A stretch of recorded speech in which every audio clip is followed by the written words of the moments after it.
Hey, welcome back to another dispatch from Hollie McKay. Today we are going to talk about good neighbors, and in particularly Operation Good Neighbor, which is an effort by Israel to help people on the Syrian side of their border.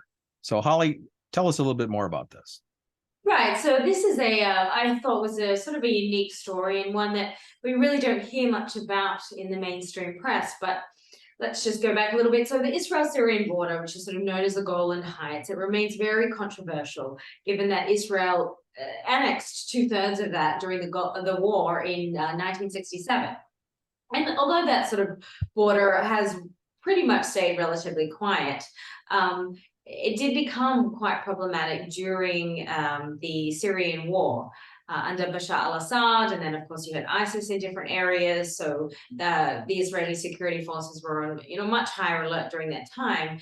But I met with a retired Lieutenant Colonel E.L. Dror. He's actually in the reserves, and he sort of told me about this program, and I just thought it was sort of one of those really sort of incredible operations. And it was called Operation Good Neighbor, and it was during the Syrian civil war that they were bringing really just hundreds of very wounded Syrians, from children to adults to the elderly, as well as those that just needed sort of routine medical help. And they were actually bringing them across that border very quietly, because this wasn't obviously something that could be publicized, or that the Syrian government or any of these other groups operating in the area, if they found out about it, these people themselves would be at huge risk.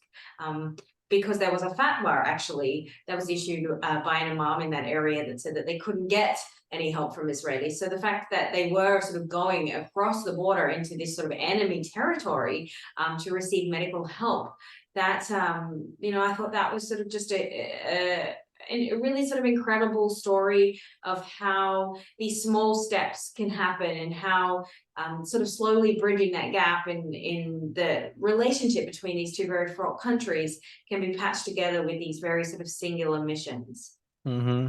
Yeah. Well, so I mean, that part of the world, despite the contention, it's kind of interesting that you run across this, what really is a very humanitarian mission in the middle of a highly charged political environment.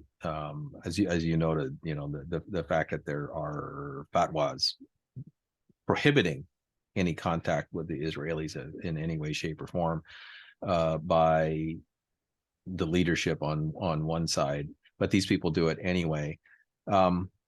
How long did this program go on? And Yeah, this program, I sort of believe it sort of started end of 2013 to 2014. And then once the area essentially kind of was sort of in rebel held territory for a long time. And then once the Assad regime, I think it was in 2016, 2017, that they started to take back some of those lands. And that's sort of essentially when the program folded, because there really wasn't kind of a safe way at that point for Syrians to continue to be able to cross that, once it had gone back into government hands and had sort of fallen out of the rebel hands once they were defeated.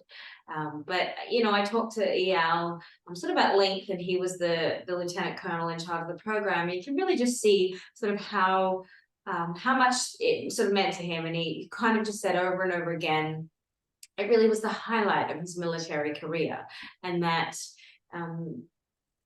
once he'd sort of been part of this experience and sort of had this opportunity to talk to Syrian children, and to kind of allow them to see that they didn't have to be enemies if they didn't want to be, and that a lot of the things that they were taught were just sort of plain wrong.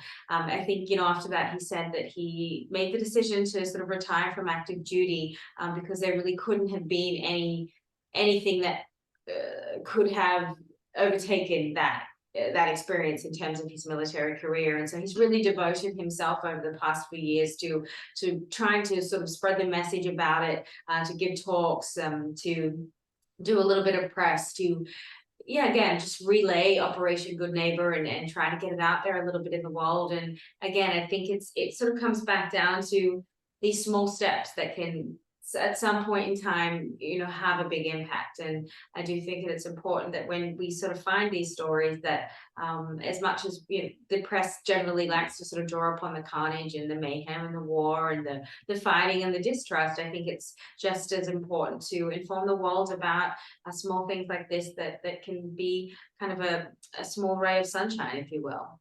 Yeah. So, so just to complete the story, I'm assuming that ever since the Assad regime retook control of southern Syria, this program is no longer viable. Is that correct? That is. Yeah, unfortunate. Well, small blossoms of human kindness tend not to last in that part of the world, do they? Yeah. I mean, it's essentially Hezbollah that controls all that sort of area along the Syrian border and the Golan area.